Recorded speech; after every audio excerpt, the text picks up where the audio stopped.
어느 정도 수준이 맞아야 이 결혼 허락할 수 있지 않겠어요? 둘이 마음만 잘 맞으면 되죠. 단도직입적으로 사돈은 얼마나 모아놓으셨어요? 최소 노후 준비는 해놓으셨어요? 그럼요. 자식에게 손 벌리지 않을 정도로는 모아놨습니다. 나중에 말 바뀌시면 안 돼요. 처음에야 둘이면 좋아 죽지만 나중 되면 며느리 덕 좀 보겠다고 하는 집들도 요새 많잖아요. 남의 집안 지갑 노릇 하고 싶어 하는 사람이 어디 있겠어요? 안 그래요? 예, 그렇죠. 솔직히 사위 될 사람이 성격 좀 더럽고 술, 담배 좀 해도 무조건 잘 사는 사람이 좋은 게 현실이잖아요. 돈이 전부가 아니라고 하지만 돈이 전부라는 말에 저는 동의하는 편이라서요. 그게 따님에게 좋은 건 아니죠. 예비 사위가 성형외과 의사처럼 돈 많이 버는 것도 아니고 솔직히 아직도 좀 한숨이 나오긴 하네요. 그리고 결혼 뒤 돌변하는 케이스가 하도 많아서요. 요새 사랑만 가지고 결혼하는 현실이 아니에요. 제 지인 자식은 사람 성격 좋은 거 하나 보고 결혼했는데 지금 엄청 후회하고 있어요. 시아버지가 결혼 후에 아프셔서 요양원에, 시어머님은 작년에 암 걸리셨다더라고요. 그 돈은 전부 지인이 부담했다는데 아프게 되면 서로 손 벌리지 않는 걸로 합의 봐요. 아내분께서 아프시다면서요? 네. 누워있는지 좀 됐습니다. 근데 그건 걱정 마세요. 저희가 아프면 저희가 다 알아서 감당해야죠. 도움 요청할 생각 한 번도 해본 적 없습니다. 요새 젊은 사람들도 어찌나 눈 돌아가는 속도가 빠른지 사위도 순진한 줄만 알죠? 요새 남자들이 여자들보다 계산을 더 잘합니다. 저희 집 재산으로 사돈네까지 먹여 살릴 수는 없다는 점 분명히 말씀드릴게요. 네. 명심하죠. 반대로 사돈네가 그런 상황에 처해 있을 때도 저는 가만히 있으면 되는 겁니까? 아이고, 당연하죠. 제가 누구보다 건강해서요. 저는 자식도 많고 자식들 다 잘 살아서 걱정하지 마세요. 아들한테 들어보니 따님께 매달 용돈을 받는다고 하신 것 같은데 노후 준비가 아직 안 되신 건가요? 저는 자식 농사를 잘 지어서 걱정하지 마세요. 용돈은 딸이 주고 싶어서 저한테 주는 거예요. 제 주변에도 3년째 자식한테 빌붙으면서 일할 수 있는데 일도 안 하고 용돈 요구하는 사람이 있어서 좀 걱정되네요. 뭘 알고 말씀하시는 거예요? 방금 대화 속 주인공 강필석 씨는 상견례 자리에서 처음으로 예비 사돈과 며느리를 만났습니다. 예비 사돈은 강 씨와 인사를 하자마자 할 말이 가득해 보이는 얼굴을 하고 있었습니다. 그렇게 만난 지 5분이 채 되지 않아 강 씨에게 경제적인 수준과 어떤 일을 하는지에 대해 물었습니다. 저는 그냥 아파트 청소 일하면서 시간 때우고 있습니다. 그런 강 씨의 대답에 예비 사돈은 실망한 눈치였습니다. 이 질문을 시작으로 노후 준비가 얼마나 됐는지부터 자기보다 강 씨가 가진 게 없다고 생각했는지 강 씨에게 자신의 재산을 넘볼 생각하지 말라는 식으로 말을 하기 시작했습니다. 아들과 며느리는 눈치를 보며 어른들의 대화를 듣고 있었고 강 씨 아들의 표정도 별로 좋지 않았습니다. 하지만 강 씨는 예비 사돈의 무리한 질문을 듣고 가만히 있을 성격이 아니었습니다. 강 씨는 역으로 사돈에게 사돈과 비슷한 방식으로 대응했습니다. 강 씨의 이런 여유로움은 사실 그냥 나오는 것이 아니었습니다. 강 씨의 부모님은 강 씨가 어린 시절에 넓은 땅을 가지고 있었습니다. 그리고 그 집의 유일한 남자였던 강 씨는 부모님의 많은 땅을 물려받았습니다. 게다가 워낙 일머리도 특출나서 성인이 되고 시작한 사업도 나름 성공했습니다. 이후 강 씨는 중매로 아내를 만나 아들 현우를 낳았습니다. 더 바랄 것 없이 행복한 하루하루를 보내고 있던 강 씨였지만 이내 강 씨에게 시련이 닥치기 시작했습니다. 강 씨는 모든 일이 잘 풀리자 조금 자만하기도 했습니다. 하지만 점점 사업에 신경을 쓰지 않자 사업이 조금씩 기울었고 심지어 아내의 건강이 크게 악화되었습니다. 아내는 신이 넘어가자 온갖 질병에 시달리기 시작했습니다. 그중 갑상선이 좋지 않아 매일 약을 먹어야 했습니다. 이후 유방암이 발견되어 수술까지 해야 했습니다. 강 씨는 사업으로 번 돈으로 투자를 하는 와중에 사기도 당했습니다. 일에만 관심 있었지 투자에 대해서는 아예 무지했던 강 씨는 지인의 말만 듣고 투자를 했다가 마이너스 90%의 손실을 보기도 했습니다. 강 씨는 아내를 보살피며 사업도 다시 살려야 했습니다. 누군가를 보살피면서 일을 하는 것은 정말 쉬운 일이 아니었습니다. 강 씨는 처제에게 부탁해서 강 씨와 아들을 보살피게 하고 남은 땅을 팔아 다시 사업에 매진했습니다. 다행히 강 씨는 운이 좋게도 다시 사업을 일으켰습니다. 강 씨는 모은 돈으로 사업에 재투자하기보다는 건물을 하나 마련했습니다. 강 씨는 일을 하기보다는 이제는 세를 받으며 아내와 함께 남은 여생을 보내고 싶었습니다. 강 씨는 빠르게 사업을 정리하고 처제를 대신해 다시 아내를 돌보기 시작했습니다. 그리고 무료할 때는 하루에 2~3시간씩 아파트에서 청소 일을 했습니다. 강 씨는 아들에게 자신의 재산에 대해 절대 밝히지 않았습니다. 굳이 말할 기회가 있었던 것도 아니었고 워낙 검소하게 살아서 아들도 별로 강 씨가 돈이 많은 줄 몰랐습니다. 아들은 그래도 착하게 잘 자라주었습니다. 학교에서 돌아오면 항상 먼저 엄마를 보살폈습니다. 아들은 강 씨를 닮아 키가 조금 작았지만 강 씨와 아내에게는 누구보다도 듬직한 아들로 커주었습니다. 아들은 성인이 되고 나서도 강 씨에게 손을 벌리지 않았습니다. 그렇게 혼자 아르바이트를 병행하고 장학금을 받아가며 대학을 졸업하자마자 공무원 시험 준비를 했습니다. 아들은 공부하는 동안에도 아르바이트를 병행하며 강 씨에게 손을 벌리지 않았습니다.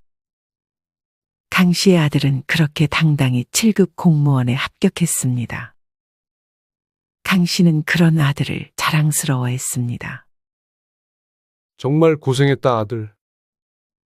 강 씨는 항상 아들에게 고생했다, 잘했다와 같은 말들을 건넸습니다. 그렇게 아들에게 선자리도 많이 들어왔지만 아들은 이미 만나는 여자친구가 있는 듯 했습니다. 공무원 시험 보면서 만났던 친구인데 서로 의지 많이 하다가 연인으로 발전했어요. 아들은 아버지에게 여자친구에 대해 말해주기 시작했습니다. 아들의 여자친구는 아들과 같이 공부하긴 했지만 시험에 합격하지는 못한 듯 했습니다. 그럼 여자친구는 지금 뭐해? 지금은 그냥 프리랜서로 영상 편집하는 일 하고 있어요. 너한테 좋은 사람이면 그걸로 아빠는 좋다. 사실 조만간 결혼을 하려고 해요. 그런 아들의 말에 강 씨는 기뻐했습니다. 좋은 직업에 결혼까지 한다고 하니 아들이 그렇게 기특할 수가 없었습니다. 상견례 날짜가 잡혔는데 미리 말씀 못 드려서 죄송해요. 여자친구 어머님께서 강력하게 원하는 날이 있어서요. 그래. 아빠는 뭐 시간 많으니까 언젠지만 얘기해줘. 상견례까지 어찌나 시간이 안 가던지 강 씨는 얼른 아들을 결혼시킬 사돈 식구들을 보고 싶었습니다. 하지만 강 씨의 아내는 이맘쯤 유방암이 재발해 병원에 입원해 항암 치료를 받아야 하는 상태가 되었습니다. 말하기도 힘들어하는 아내를 보며 강 씨는 너무나 안타까운 마음이 들었습니다. 강 씨는 젊을 때 아내와 해보지 못한 것들을 후회했습니다. 재수술 전에 아내는 강 씨에게 아들을 잘 부탁한다는 말을 남겼습니다. 수술 잘 끝날 건데 무슨 그런 말을 해. 현우는 걱정하지 마. 아내는 상견례나 결혼식에 자기가 못 들어가면 어떡하나 하는 걱정뿐이었습니다. 불행히도 아내는 상견례 때도 몸이 안 좋아 참석할 수 없었습니다. 억지로 가더라도 아픈 얼굴을 굳이 보여주고 싶지도 않았습니다. 결국 강 씨 혼자서 상견례에 참석했습니다. 강 씨는 지인들에게 상견례에서는 어떤 옷을 입어야 하고 따로 뭐 선물 같은 건 안 들고 가도 되는지 알아봤습니다.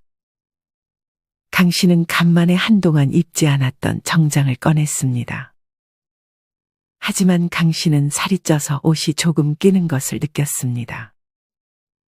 강 씨는 정장을 미리 입어보지 않은 것을 후회했습니다. 하나 살 걸 그랬어. 아니에요, 아버지. 지금도 잘 어울리세요. 강 씨의 아들은 그런 강 씨를 위로했습니다. 선물은 굳이 안 들고 가기로 여자친구랑 얘기했어요. 근데 그날이 예비 사돈 생일이라 그러지 않았어? 네, 맞아요. 그래서 저도 선물해가야 되는 거 아닌가 생각했는데 여자친구가 해오지 말라고 하네요. 그래도 옷이라도 하나 사갈까? 강 씨는 상견례를 자기 생일 날짜에 맞춘 사돈이 별로 이해가 가지는 않았습니다. 강 씨는 부담스럽지 않을 정도의 줌메이커 옷을 하나 샀습니다. 예비 며느리네 부모님은 다 오신다고 하셨지? 네, 맞아요. 커플로 2개 사면 되겠네. 그렇게 강 씨는 상견례 전날 예비 사돈에게 줄 선물도 미리 사두었습니다. 강 씨는 그날 밤 잠도 잘 자지 못하고 조금 긴장되기도 했습니다. 그렇게 상견례 당일 예약했다는 약속 장소로 강 씨와 아들은 찾아갔습니다. 상견례를 하기에는 조금 과할 정도의 근사한 식당이긴 했습니다. 뷰가 어찌나 좋던지 강 씨는 기분이 좋았습니다. 강 씨와 아들은 미리 앉아 있었고 메뉴판을 봤는데 뷰값이 가격에 붙었는지 가격도 꽤 상당했습니다. 여자친구랑 부모님들 오시면 같이 주문해요. 그렇게 약속 시간이 10분 정도 지난 시점에 예비 사돈과 며느리가 도착했습니다. 예비 며느리는 늦어서 죄송하다며 표정에 미안함이 가득했지만 사돈네는 태연한 표정이었습니다. 음식 미리 안 시키셨어? 네. 오시면 같이 주문하려고 했어요. 나오는데 한참 걸릴 텐데 미리 시키지 사위. 센스가 영 부족하네. 죄송해요, 장모님. 예비한 사돈은 늦은 거에 대한 사과도 없이 강 씨의 아들을 웃으면서 나무랐습니다. 그리고 그제서야 강 씨와 인사를 했습니다. 처음 뵙겠습니다. 현우 애비 되는 사람입니다. 네, 안녕하세요. 전 지수 엄마, 이쪽은 지수 아빠예요. 아빠라고 소개한 사람은 어색한 눈빛으로 강 씨에게 인사를 건넸습니다. 생일이시라면서요? 마음에 드실지는 모르겠지만 작은 선물을 사왔습니다. 강 씨는 어제 사두었던 옷을 예비 사돈에게 건넸습니다.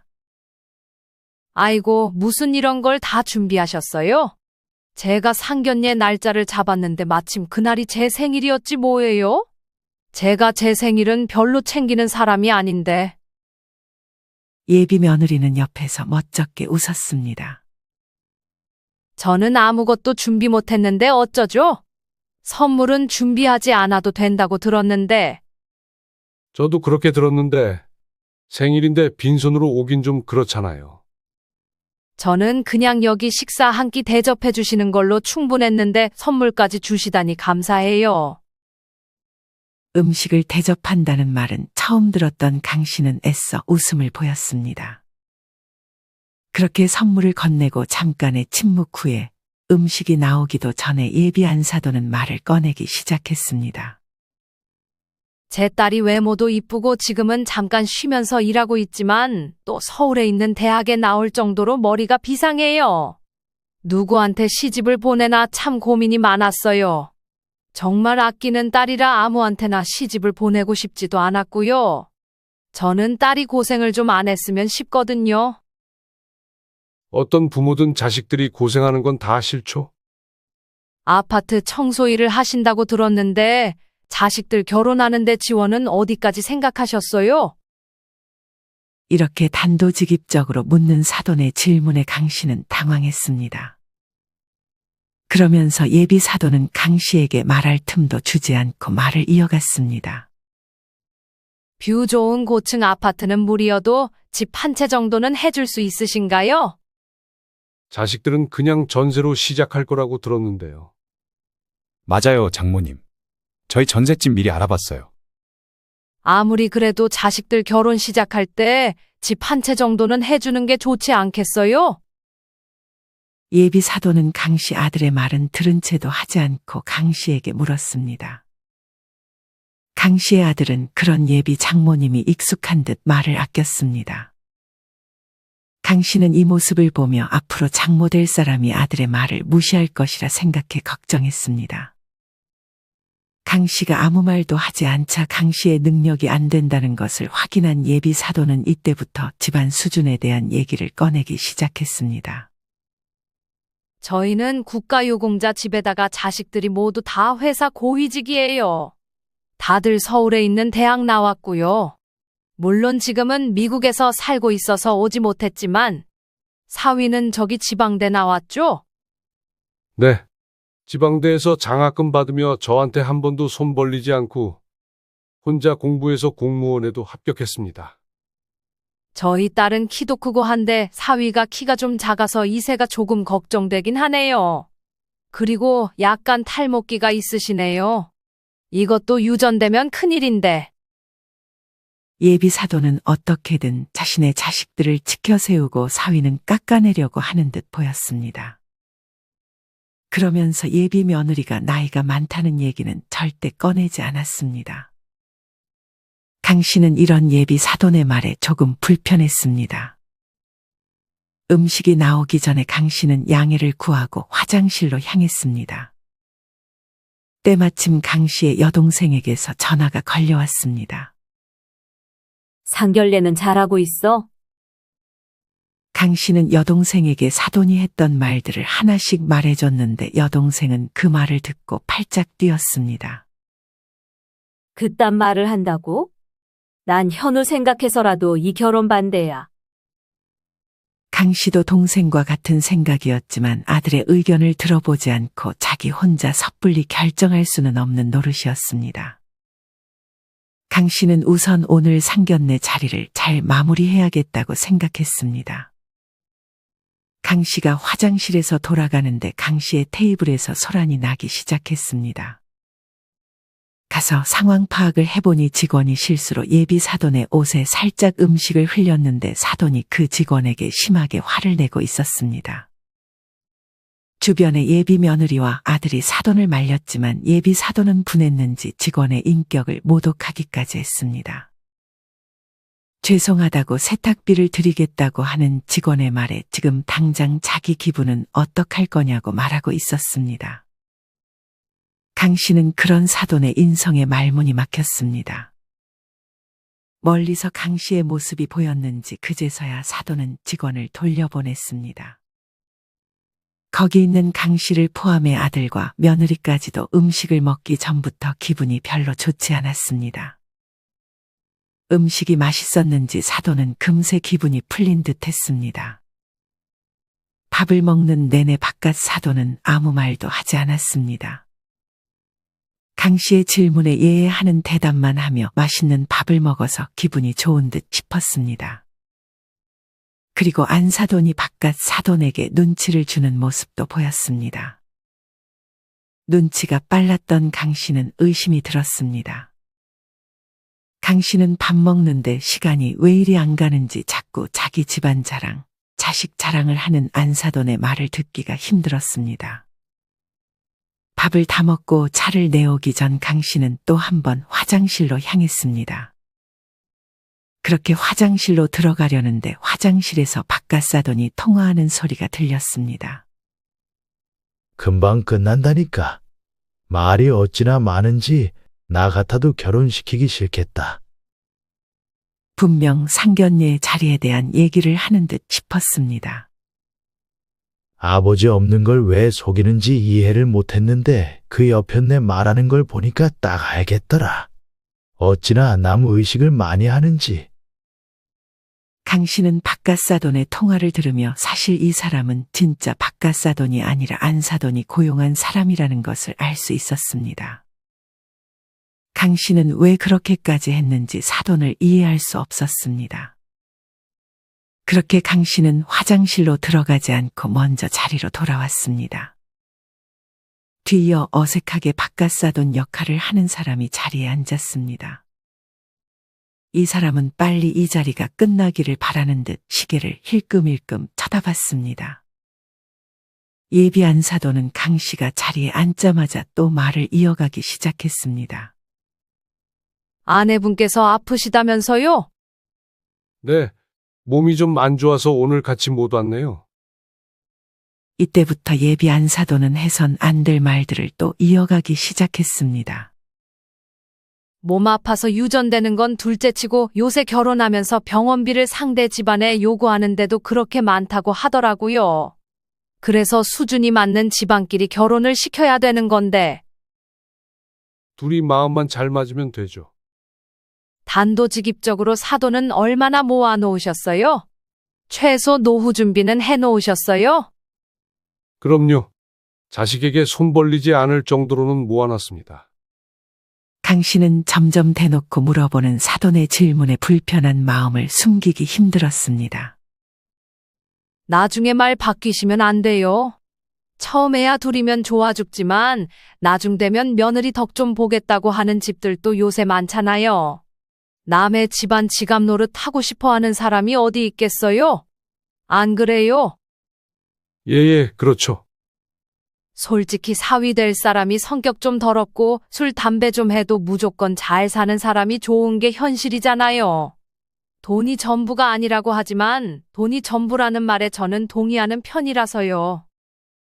그게 따님에게 좋은 건 아니죠. 강 씨는 이렇게 말하면서도 아들의 표정을 살폈습니다. 아들은 예비 장모에게 약간 화가 났는지 약간 째려보는 듯 했고 며느리는 그런 아들의 눈치를 보고 있었습니다. 예비 사위가 성형외과 의사처럼 돈 많이 버는 것도 아니고 솔직히 아직도 좀 한숨이 나오긴 하네요. 그리고 결혼 뒤 돌변하는 케이스가 하도 많아서요. 요새 사랑만 가지고 결혼하는 현실이 아니에요. 제 지인 자식은 사람 성격 좋은 거 하나 보고 결혼했는데 지금 엄청 후회하고 있어요. 시아버지가 결혼 후에 아프셔서 요양원에, 시어머님은 작년에 암 걸리셨다더라고요. 그 돈은 전부 지인이 부담했다는데 아프게 되면 서로 손 벌리지 않는 걸로 합의 봐요. 아내분께서는 얼마나 아프신 거예요? 누워있는 지 좀 됐습니다. 근데 그건 걱정 마세요. 저희가 아프면 저희가 다 알아서 감당해야죠. 도움 요청할 생각 한 번도 해본 적 없습니다. 요새 젊은 사람들도 어찌나 눈 돌아가는 속도가 빠른지. 사위도 순진한 줄만 알죠? 요새 남자들이 여자들보다 계산을 더 잘합니다. 사돈은 이 말을 하며 강 씨의 아들을 잠깐 흘겨봤습니다. 저희 집 재산으로 사돈네까지 먹여 살릴 수는 없다는 점 분명히 말씀드릴게요. 네, 명심하죠. 반대로 사돈네가 그런 상황에 처해 있을 때도 저는 가만히 있으면 되는 겁니까? 강 씨는 아들의 손을 잡으며 사돈이 하는 방식대로 되물었습니다. 이때부터 강 씨는 역으로 질문하기 시작했습니다. 아이고, 당연하죠. 제가 누구보다 건강해서요. 저는 자식도 많고 자식들 다 잘 살아서 걱정하지 마세요. 아들한테 들어보니 따님께 매달 용돈을 받는다고 하신 것 같은데 노후 준비가 아직 안 되신 건가요? 저는 자식 농사를 잘 지어서 걱정하지 마세요. 용돈은 딸이 주고 싶어서 저한테 준 거예요. 제 주변에도 3년째 자식한테 빌붙으면서 일할 수 있는데도 일도 안 하고 용돈 요구하는 사람이 있어서 좀 걱정되네요. 뭘 알고 말씀하시는 거예요? 강 씨는 사돈이 말하는 것을 봤을 때 본인은 노후 준비가 전혀 되지 않은 상태라는 것을 짐작할 수 있었습니다. 강 씨는 사돈의 언성이 더 높아지기 전에 더 이상 사돈의 기분을 건드리지는 않았습니다. 아들은 강 씨의 그런 질문에 약간은 고소하다는 표정을 지었습니다. 그렇게 3시간이 지나도 집에 가려는 모습을 보이지 않자 강 씨는 몸이 안 좋다고 말하며 다음에 자리를 한 번 더 마련하는 게 어떻겠냐고 물었습니다. 벌써 가냐며 아쉬워하는 사돈의 말에 강 씨는 다음엔 더 근사한 데서 만나자고 했습니다. 며느리가 음식값을 결제하려고 하자 예비 사돈은 다급하게 며느리의 카드를 걷었습니다. 그러고는 며느리를 째려보며 카운터에서 멀리 떨어져 있으라고 말했습니다. 그 모습을 본 아들은 익숙하다는 듯 계산하려 했지만 아들보다 먼저 강 씨가 카운터로 가서 계산을 했습니다. 강 씨는 그렇게 집으로 돌아가는 길에 아들에게 묻고 싶었던 것들을 하나씩 물어봤습니다. 아들은 예비 며느리의 집안에 대해서 그렇게 많이 알지는 못하는 듯 싶었습니다. 아들은 강 씨에게 죄송하다고 말했습니다. 하지만 예비 며느리와는 헤어지기 싫은 눈치였습니다. 운전을 해서 집에 가고 있는데 강 씨의 아들의 전화기가 울렸습니다.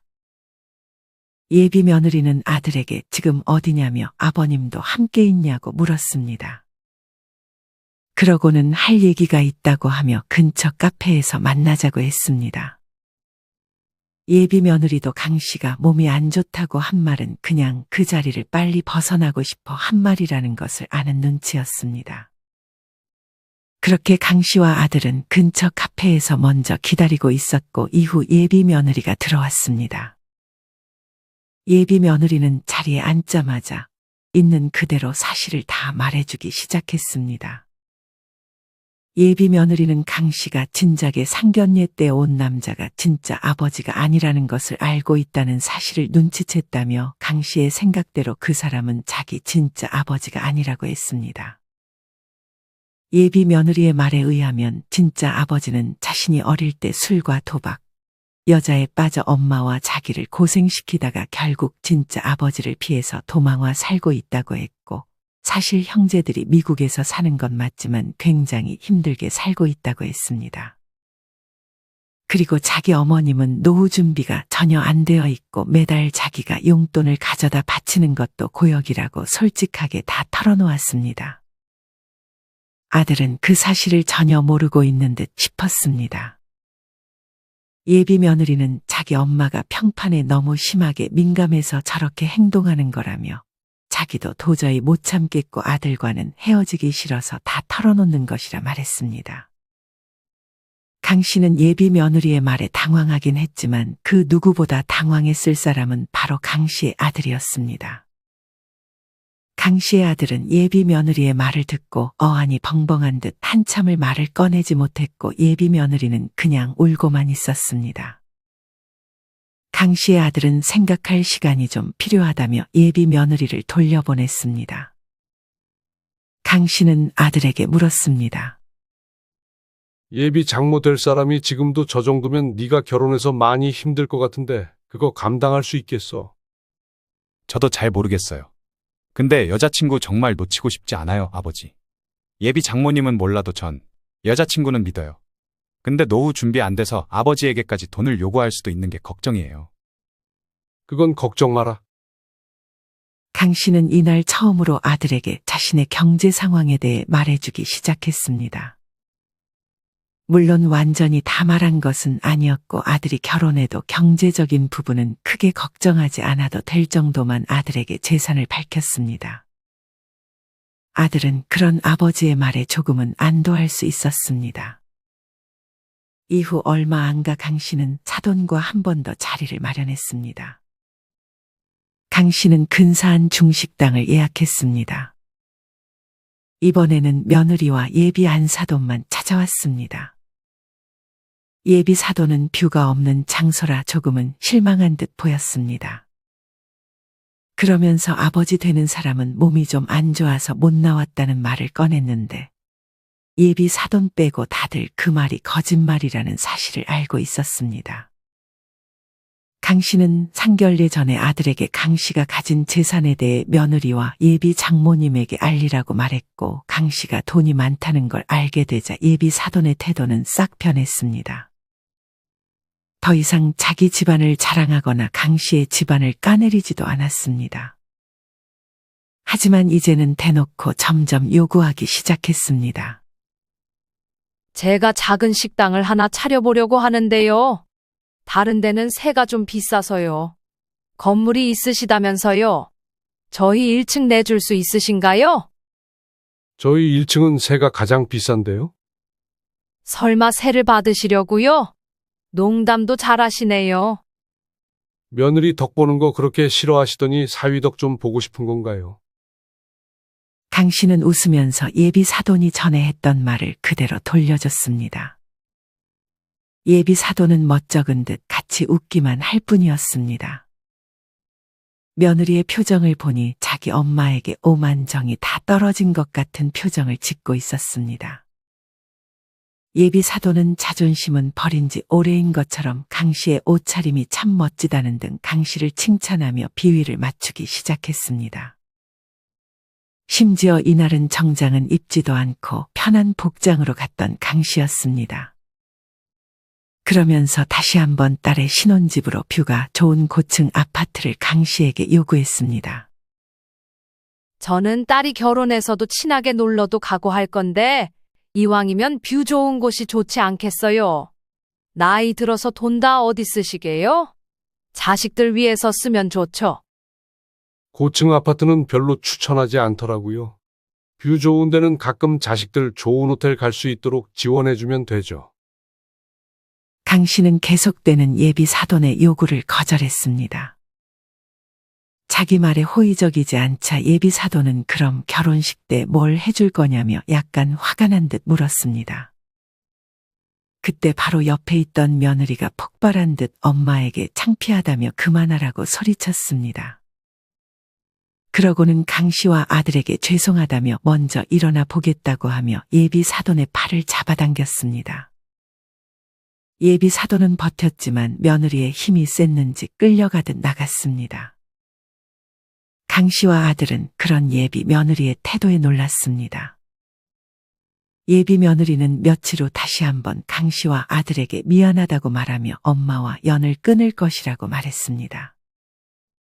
강 씨는 웃을 수는 없었지만 오히려 이게 더 나은 선택일 수도 있겠다는 생각이 들었습니다. 그렇게 아들과 예비 며느리는 예비 사돈 없이 조용히 결혼식을 치렀습니다.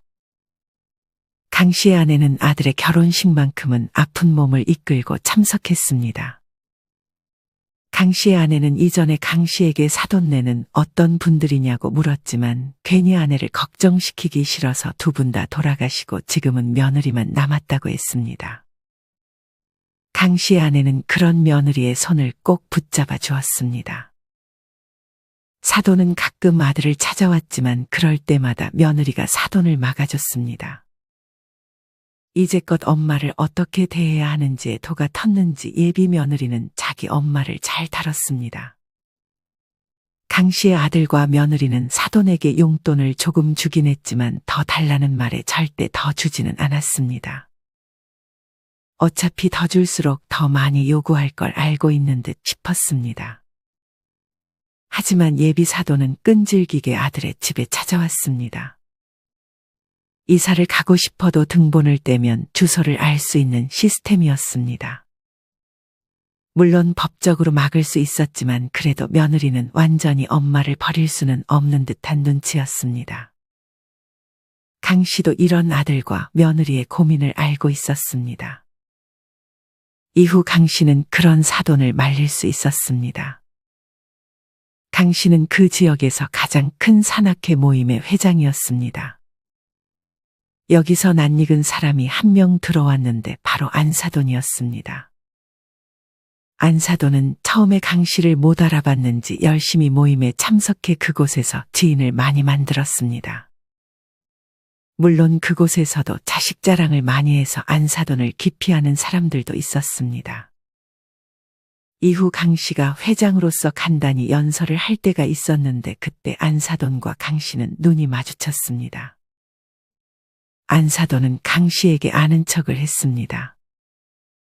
강 씨는 모른 척하고 싶었지만 그럴 수도 없었습니다. 하지만 강 씨는 이 상황을 역이용했습니다.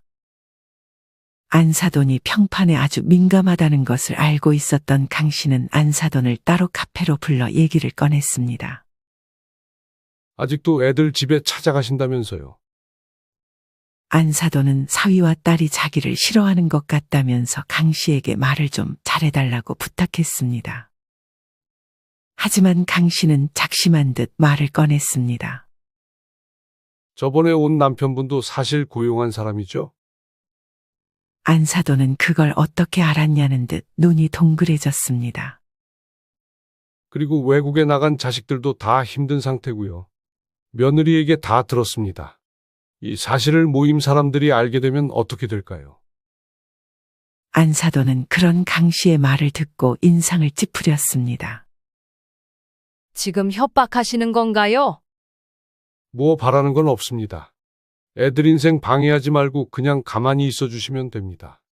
그러면 제가 한 달에 용돈 조금씩 보내드리겠습니다. 대신 아들과 며느리에게 아무것도 요구하지 않겠다고 약속하세요. 그리고 용돈 올려달라는 소리는 절대 하지 마시고요. 안사돈은 강 씨의 제안이 나쁘지 않다고 생각했는지 알겠다고 했습니다.